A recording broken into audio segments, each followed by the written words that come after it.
warahmatullahi wabarakatuh.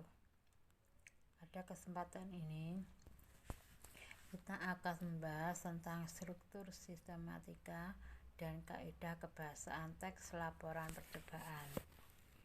Struktur teks laporan percobaan itu secara umum atau klasifikasi pernyataan itu adalah menentukan klasifikasi aspek dari suatu yang dibahas secara umum, yaitu yang menggambarkan sesuatu yang dibahas secara terperinci, bagian per bagian, kebiasaan atau kebutuhan, penggunaan bahan dan alat, perilaku alamiah, dan hal khusus.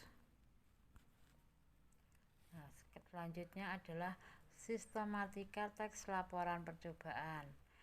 Di sini, selain disajikan dalam bentuk eksplanasi dan deskripsi, laporan percobaan dapat disajikan secara sistematik seperti penulisan karya ilmiah.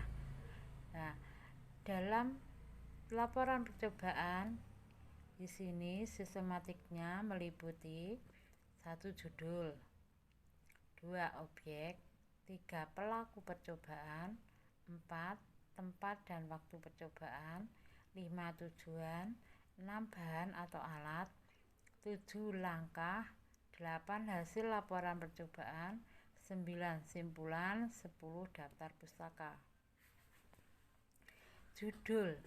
Jadi sekalian sebelum melaksanakan laporan percobaan atau membuat laporan percobaan, kamu harus menentukan judulnya dulu. Judulnya apa yang akan kamu pakai untuk laporan percobaan itu nanti. Kemudian objeknya apa? Contohnya, kalau kamu ingin menanam bunga, jadi objek yang kamu gunakan adalah tanaman bunga.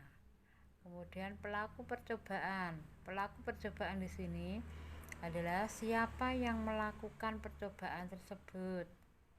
Umpamanya adalah kamu dan teman kamu yang bernama ini, pelakunya itu ada. Kemudian tempat dan waktu percobaan. Tempatnya di mana? Waktunya kapan kamu pada waktu melaksanakan percobaan itu. Terus yang kelima adalah tujuan. Tujuan kamu melaksanakan percobaan itu apa? Jadi tujuannya untuk apa? Jadi kamu melaksanakan percobaan tujuannya untuk apa? Yang keenam adalah bahan dan alat. Apa saja yang dibutuhkan untuk melaksanakan percobaan itu. Jadi kamu daftar bahannya apa, alatnya apa saja. Itu kamu tulis di laporan. Langkah-langkah dalam melaksanakan percobaan. Contohnya kalau kamu mau menanam bunga, nah, langkahnya pertama apa yang kamu siapkan. Jadi langkahnya itu kamu tulis secara urut, mulai awal sampai akhir. Kemudian hasil laporan percobaan. Hasil laporan percobaan itu nanti yaitu apa kamu tulis. Jadi kamu catat semua hal yang terjadi dan tidak terjadi sesuai harapan kamu. Jadi hasil percobaan itu nanti berhasil apa tidak itu kamu tulis dalam laporanmu. Kamu tulis di hasilnya. Kesimpulan. Jadi simpulan, kalau yang terakhir adalah simpulan. Simpulan yang didapat itu kamu jelaskan apa yang dipelajari sesuai ketidaksesuaian atau hasil yang tidak diharapkan itu kamu tuliskan dalam kesimpulanmu. Daftar pustaka ini, jadi kamu menggunakan daftar pustaka apa tidak dalam menyusun laporan itu nanti. Umpamanya kalau kamu menggunakan buku itu ada kamu gunakan dari buku yang lain sebagai penunjang untuk menyusun laporanmu, itu ya kamu tulis. Kalau tidak ya tidak perlu kamu tulis. Nah, kemudian selanjutnya adalah kaidah kebahasaan teks laporan percobaan. Ini meliputi ada 8. 1. Memperkenalkan aspek umum atau kelompok atau generik. Contohnya di sini adalah kendaraan roda 2, transportasi umum, keluarga kucing, ikan, air tawar, unggas. Itu kan bisa kamu masukkan dalam kelompok. Jadi contohnya kalau mengenai kendaraan roda 2, kendaraan roda 4 itu merupakan suatu kelompok yang dimaksud dengan alat transportasi. Kemudian yang kedua adalah menggunakan kata tugas hubungan logis. Yang dimaksud dengan kata tugas hubungan logis di sini adalah kata tugas yang berfungsi menerangkan hubungan logis atau hubungan yang diperoleh berkat penalaran logika dari unsur yang berada sebelum kata tugas tersebut dengan unsur yang berada setelahnya maupun sebaliknya. Kemudian yang ketiga adalah menggunakan kalimat aktif. Yang dimaksud dengan kalimat aktif di sini adalah kalimat yang subjeknya menjadi pelaku dari sebuah pekerjaan ataupun kejadian. Contohnya itu bisa kamu lihat dari buku modul, kamu pelajari di situ.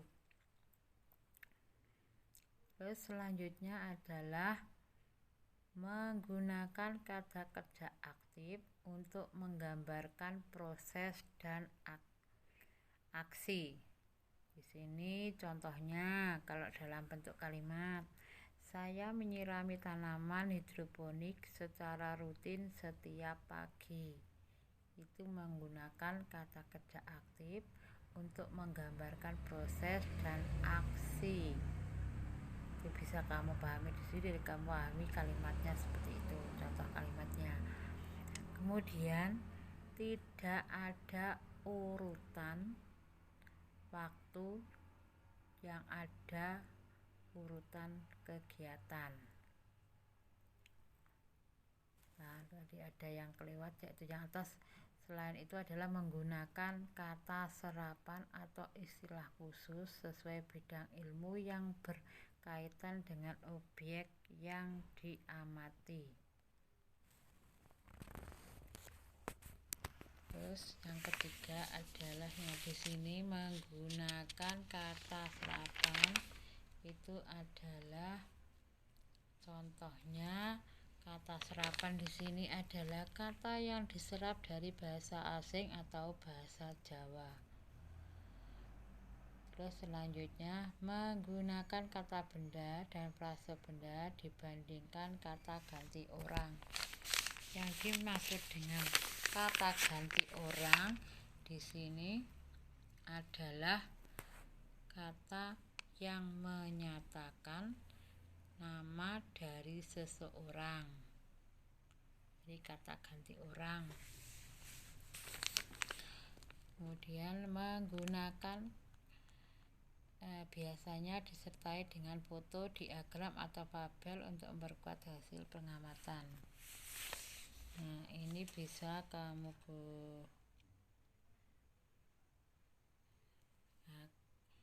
biasanya disertai dengan foto, diagram atau tabel untuk memperkuat hasil pengamatan. Jadi kalau kamu punya ya kamu foto, kemudian kamu sertakan di dalam hasil laporan itu.